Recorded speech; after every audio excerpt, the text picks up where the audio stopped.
جتنے بھی اوس اور خزرج والے تھے، اوس اور خزرج والے خود جاہل تھے، خود مشرک تھے، کسی آسمانی دین کا ان کو پتہ نہیں تھا۔ ان کو جو بھی معلومات ملی نبی آخر الزمان صلی اللہ علیہ وسلم کے بارے ساری یہودیوں سے ملتی تھی۔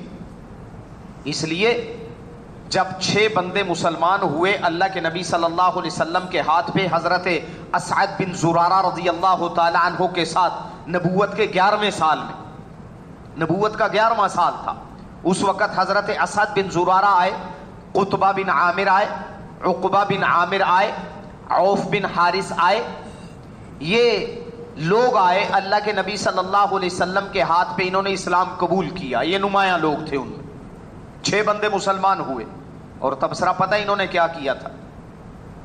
ایک دوسرے کو کہنے لگے یار غور سے سنو اس بندے کی باتیں، جو کچھ ہمیں یہودی بتاتے تھے کہ ایسی باتیں وہ کریں گے، ایسا حلیہ ہوگا، اس طرح کے وہ ہوں گے، قریش میں سے ہوں گے، یہ قریشی ہیں، وہی باتیں ہیں، ایسا نہ ہو یہودی ہم سے پہلے ان کی بات مان لیں، ہم ہی کیوں نہ مسلمان ہو جائیں، کیوں نہ ہم ہی ان کی بیعت کر لیں۔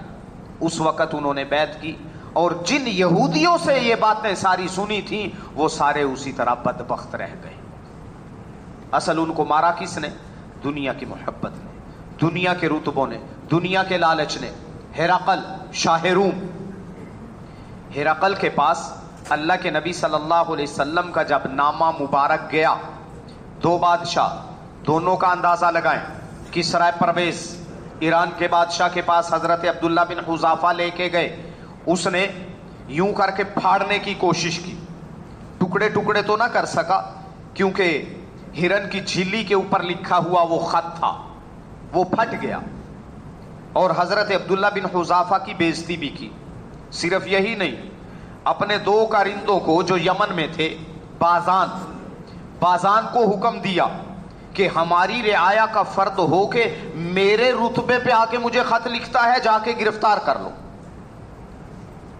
ادھر وہ پہنچے، اللہ کے نبی صلی اللہ علیہ وسلم نے ارشاد فرمایا جا کے خبر لو تمہارے بادشاہ کو رات اس کے بیٹے نے قتل کر دیا ہے، شیروے نے قتل کر دیا تھا۔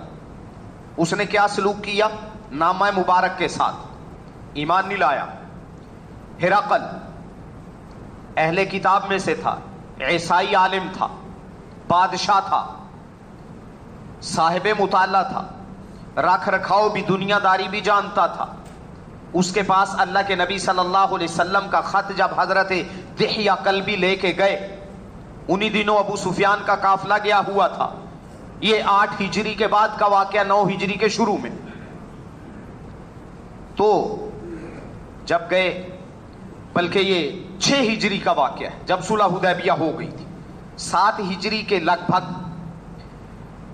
خط دیا، ابو سفیان کو بلایا، تحقیق کرنے کے بعد دربار لگایا، دربار میں صاف کہا ہرقل نے کہ جس جگہ میں بیٹھا ہوں اس جگہ کا مالک جس نے یہ خط لکھا ہے، یہ نبی اس جگہ کا مالک ہو کے رہے گا، سچا نبی ہے۔ پھر اپنے تخت سے نیچے اترا، نیچے اتر کے اللہ کے نبی صلی اللہ علیہ وسلم کے خط مبارک کو بوسہ دیا، آنکھوں سے لگایا، پھر ہاتھی دانت کی ڈبیا میں رکھا، اور اس کے بعد کہنے لگا کاش میں ان کی خدمت میں پہنچ سکتا تو میں ان کے پاؤں دھویا کرتا، ان کی خدمت کرتا، لیکن افسوس مسلمان نہیں ہوا، مسلمان نہیں ہوا۔ جب یہ ساری باتیں اس کے اراکین سلطنت نے سنی یا پارلیمنٹ کے ممبران نے سنی، وہ سارے غصے میں آ گئے، فوراً اپنی بات کو بدل دیا ہرقل نے، کہنے لگا میں تو تمہارا ایمان دیکھ رہا تھا کہ تمہارا ایمان کتنا ایک پکا ہے، میں کون سا مسلمان ہونے لگا۔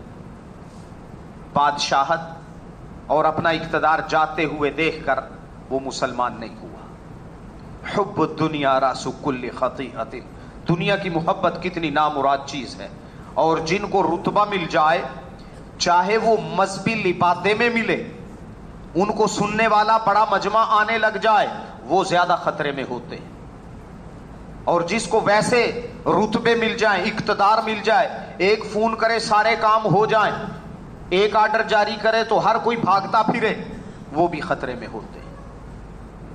زیادہ ڈرتے رہنے کی ضرورت ہوتی ہے۔ نبی اکرم صلی اللہ علیہ وسلم کی زندگی کے واقعات، بچپن کے واقعات بھی ہمیں یہی بتاتے ہیں۔ جن جن کو پتہ چلتا تھا بڑے رتبے بڑے عہدوں والے مار کھا گئے، چند ایک مسلمان ہوئے، بازان بھی مسلمان ہوا، دومت الجندل کا حکمران بھی مسلمان ہوا، بحرین کے دو بھائی دونوں سربراہ تھے وہ بھی مسلمان ہوئے، لیکن بیشتر مسلمان نہیں ہوئے، وہ مسلمان نہیں ہوئے، پتہ تھا۔ اور پھر ابو جہل کا واقعہ تو میں کئی بار سنا چکا ہوں، حاجیوں کی خدمت کرنا اپنی سعادت سمجھتا تھا، اپنی داڑھی سے بیت اللہ کی دہلیز کو صاف کیا کرتا تھا، باقی کپڑا یا جھاڑو مارتے، یہ کہتا کہ نہیں، میری سعادت یہ ہے کہ میں اس دروازے کی دہلیز کو اپنی داڑھی سے صاف کروں، لیکن مسلمان نہیں ہوں۔ کیوں؟ اللہ کے نبی صلی اللہ علیہ وسلم کی مخالفت کی، نبی اکرم صلی اللہ علیہ وسلم کی مخالفت پہ اتر آیا۔ اس کو بھی اصل یہی مسئلہ تھا، اس نے صاف کہا ہم نے ہر معاملے میں بنو ہاشم کا مقابلہ کیا ہے، ہر معاملے میں انہوں نے حاجیوں کو کھانے کھلائے، ہم نے بھی کھلائے، انہوں نے حاجیوں کو پانی پلایا، ہم نے بھی پلایا، انہوں نے بیت اللہ کی رکھوالی کی، ہم نے بھی کی، لیکن اب وہ یہ کہتے ہیں کہ ہمارے اندر نبی آ گیا ہے، اب میں صرف اسی طرح مقابلہ کر سکتا ہوں کہ میں ان کے نبی کو نہ مانوں۔ تعصب آ گیا، یہ تعصب بری چیز ہے۔ اللہ کے نبی صلی اللہ علیہ وسلم کی آمد ہمیں بہت کچھ بتاتی ہے۔ حضرت حلیمہ سعدیہ، وہ نبی اکرم صلی اللہ علیہ وسلم چھوٹے تھے، ان کو لے کے جا رہی تھی، رستے میں حبشہ سے آنے والے کچھ اہل علم ملے، عیسائی تھے سارے، انہوں نے حلیمہ سے پوچھا یہ بچہ تمہارا ہے؟ اس نے کہا ہاں، کہنے لگے نہیں یہ تمہارا نہیں ہے، پھر اس نے سچ بتایا کہ نہیں میرا تو نہیں ہے، میں دودھ پلانے کے لیے لائی ہوئی۔ انہوں نے کہا اگر تم اجازت دے دو ہم اس بچے کو گود میں لینا چاہتے ہیں، لیا گود میں، بوسے دیے، اور پھر حلیمہ سے کہا تمہیں پتا ہے یہ کون ہے؟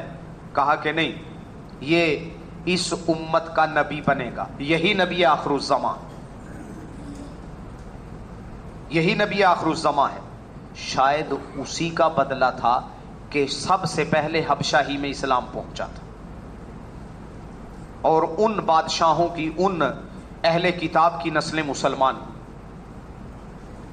اور محروم رہنے والے محروم رہ گئے۔ کیسے محروم رہے؟ خوشی میں اپنی باندی کو آزاد کرنے والا ابو لہب کیسا بد نصیب ٹھہرا۔ نبی اکرم صلی اللہ علیہ وسلم کی سب سے پہلے مخالفت اسی ابو لہب نے کی تھی، کسی نے نہیں کی تھی، سب سے پہلے اس نے کی تھی، حالانکہ بہت ساری چیزیں تو اس کے سامنے بھی تھی۔ نبی اکرم صلی اللہ علیہ وسلم کے کئی واقعات ایسے، ایک بار جب آپ علیہ الصلوۃ والسلام چھوٹے تھے، ابھی 7-8 سال کی عمر تھی، اس عمر میں بھی بیت اللہ کی تعمیر ہوئی تھی، اس وقت بیت اللہ کی تعمیر ہوئی، کیونکہ اس وقت چھت نہیں تھی بیت اللہ پہ۔ اسی طرح تھا، بارش کبھی کبھار آ جاتی اور پتھر باقاعدہ چنائی کر کے نہیں جوڑے گئے تھے، صرف بڑے بڑے پتھر وہ اوپر کر دیے گئے تھے، کہیں کہیں کوئی چونا بیچ میں لگایا گیا تھا۔ جناب عباس نے کہا کہ جیسے دیگر بچے کپڑے اٹھا رہے ہیں، پتھر اٹھا کے لا رہے ہیں، تم بھی ایسے ہی اٹھا کے لے آؤ۔ دیہاتوں میں آپ نے دیکھا ہوگا چھوٹے چھوٹے بچے ننگے پھر رہے ہوتے، یہی کلچر تھا عرب میں، کام کرتے ہوئے اتنی پرواہ نہیں ہوتی تھی۔ سارے بچے مشرکین کے اپنی ازار وہ کندھے پہ رکھ کے اس پہ پتھر رکھ کے لا رہے تھے۔ جناب عباس نے جیسے ہی کپڑا اٹھا کے کندھے پہ رکھنا چاہا، اسی وقت بے ہوش ہو گئے، چیخ ماری اور بے ہوش ہو گئے۔ سارے ڈر گئے کہ یہ کیا ہوا، سطر نہیں کھلنے دی، یہ اللہ کی عجیب تکوین تھی۔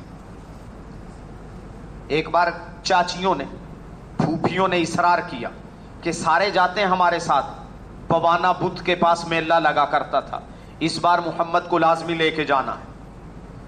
صلی اللہ علیہ وسلم. اس وقت ابھی بچے تھے. لے کے گئے, کہنے لگے تم بھی ہاتھ لگاؤ. کہتے میں تو نہیں ہاتھ لگاؤں گا اسے, میں اس کو ہاتھ نہیں لگاؤں گا. ڈٹ گئے, ہاتھ نہیں لگایا بت کو.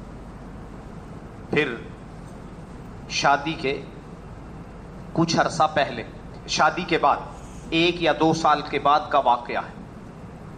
کسی جگہ جا رہے تھے, زید ابن حارثہ ساتھ تھے.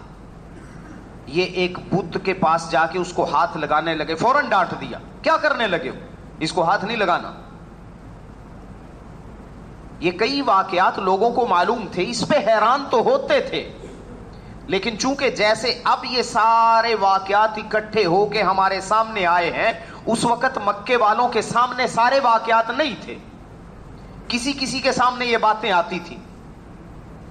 تو جن کے سامنے یہ باتیں آئیں ان میں سے بھی کئی محروم رہے, کئی ان میں سے بھی محروم رہے, اور کئیوں نے بڑا عجیب رویہ اختیار کیا. سب سے زیادہ قریبی رشتہ داروں میں سب سے بدترین رویہ اسی ابو لہب نے اختیار کیا تھا.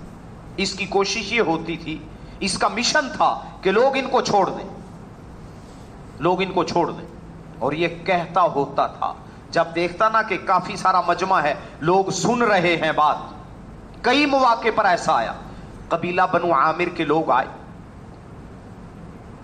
قبیلہ طفیل کے لوگ آئے, کئی قبائل کے لوگ آئے, بیٹھے ہوئے تھے. قریب تھا کہ وہ بات مان لیتے. ان کے چہروں سے, ان کی گفتگو سے اندازہ ہو رہا تھا کہ بس یہ ابھی بات مان لیں گے. اتنے میں یہ بدبخت پہنچ گیا ابو لہب. کہنے لگا تم باہر کے لوگوں, میں گھر کا ہوں, میں اس کا چچا ہوں, میں جانتا ہوں اس سے بڑا جھوٹا کوئی نہیں ہے, معاذ اللہ. یہ اس نے بکواس کی, لوگوں کو دور کرنے کی کوشش کی. اللہ نے دنیا میں دکھایا اس کے اپنے بیٹے, اپنی اولاد, اپنے رشتہ دار ایسے دور ہوئے, ایسے دور ہوئے. جب اس کی موت آئی تھی, اس کے جسم پہ گلٹیاں نمودار ہوئی, بدبودار دانے نکلے. اتنی بدبو تھی, اتنی بدبو تھی کہ اس کے رشتہ داروں میں سے کوئی اس کے قریب نہیں گیا تھا. پھر لوگوں نے تانے دیے, بے عزت کرنا شروع کیا. اس کے بعد پھر حبشی غلاموں کی خدمات حاصل کی. حبشی غلاموں کو کہا کہ اس کو کسی گڑھے میں پھینک دو. پھر ان غلاموں نے بھی گڑھا کھود کے, چہروں پہ کپڑے لپیٹ کے, منہ کے اوپر, ناک کے اوپر کپڑے لپیٹ کے, بدبو اتنی تھی, بڑے لمبے لمبے بانس لے کے ان کے ذریعے دھکیل کے پھر گڑھے میں پھینکا تھا. تو اللہ نے ایسا دور کیا پھر دنیا والوں